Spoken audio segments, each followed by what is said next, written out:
Comrade জহিরুদ্দিনের যে আত্মত্যাগ, এটা উজ্জ্বলতম জাতীয় ঘটনাগুলোর মধ্যে অন্যতম। সেদিন যখন বিভিন্ন হসপিটাল থেকে কমরেড জহিরুদ্দিনকে আইএলএস হসপিটালে স্থানান্তর করা হয়, আমি সঙ্গে সঙ্গে গেছি এবং ডাক্তারকে আমি কথা বলছি যে ডাক্তার আকাশ চাকমা, তো সে ছিল আইসিইউতে, এবং সে আমাকে কথা দেয়, স্যার আমাদের সর্বশক্তি নিয়োগ কইরা এই জহিরুদ্দিনকে বাঁচানোর জন্য। এবং সে জানতে পারে রুগী তো রুগী, সব ডাক্তারের কাছে সব রুগীর সমান, তারপরও যে জহিরুদ্দিন কি কারণে অসুস্থ হয়েছেন, হসপিটালে ভর্তি হয়েছেন, তিনি সবার কাছে জানেন। আকাশও আমাকে বলে যে না, এরকম একজন মানুষকে বাঁচানো এটা আমাদের কর্তব্য, আমাদের জন্য এটা অত্যন্ত গর্বের বিষয়, আমরা চেষ্টা করব। সেদিনই আমাকে বলছিলেন যে প্রয়োজনে আজকে আমাদের একটা জরুরি অপারেশনও করতে হইতে পারে, তোমরা যা প্রয়োজন তোমরা তা করো। তবে সেদিন খারাপ অবস্থা ছিল, এবং তার পরবর্তী সময় শুনি সমল বই একদিন আমার বিধানসভাতে বলেন যে না, তার অবস্থা তো ভালো, একটু উন্নতি হইতেছে।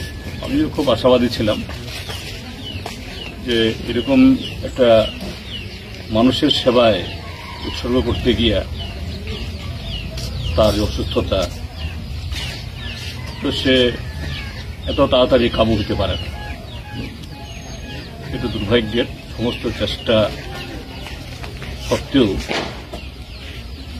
তাকে বাঁচানো গেল না। কিন্তু কমরেড জহিরুদ্দিন তার এই আত্মত্যাগ, রক্ত মাংসের মানুষ হয়তো আমরা তাকে আর পাবো না, কিন্তু জহিরুদ্দিন আমাদের হৃদয়ে, সারা ত্রিপুরাজ্যের মানুষের কাছে দল মত নির্বিশেষে, জাতি ধর্ম নির্বিশেষে এটা অন্য রকম একটা নাম হিসাবে জহিরুদ্দিন উজ্জ্বলভাবে আমাদের হৃদয়ে থাকবে। আমাদের পার্টি, তার যে শোক সন্তপ্ত পরিবার, তাদের প্রতি শুধু আমাদের সমবেদনা না, তার দুটা কচি শিশু, তারা যাতে সুন্দরভাবে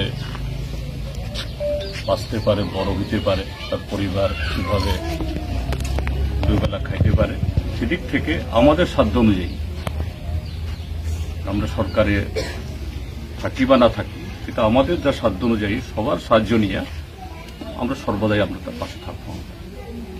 আমরা খুব খুশি যে জহিরুদ্দিন যখন হসপিটালে ছিল, প্রত্যেকদিন আপনারা 50-60, একদিন তো বলছিলেন প্রায় 100 জন লোক আপনারা গেছেন হসপিটালে।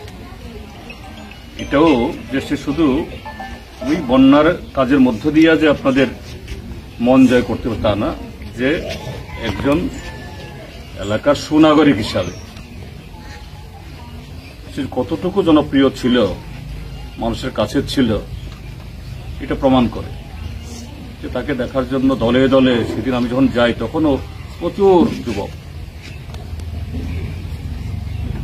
আমরা গর্বিত এরকম একজন যুবক আমাদের পার্টির একজন বলিষ্ঠ নেতৃত্ব ছিলেন।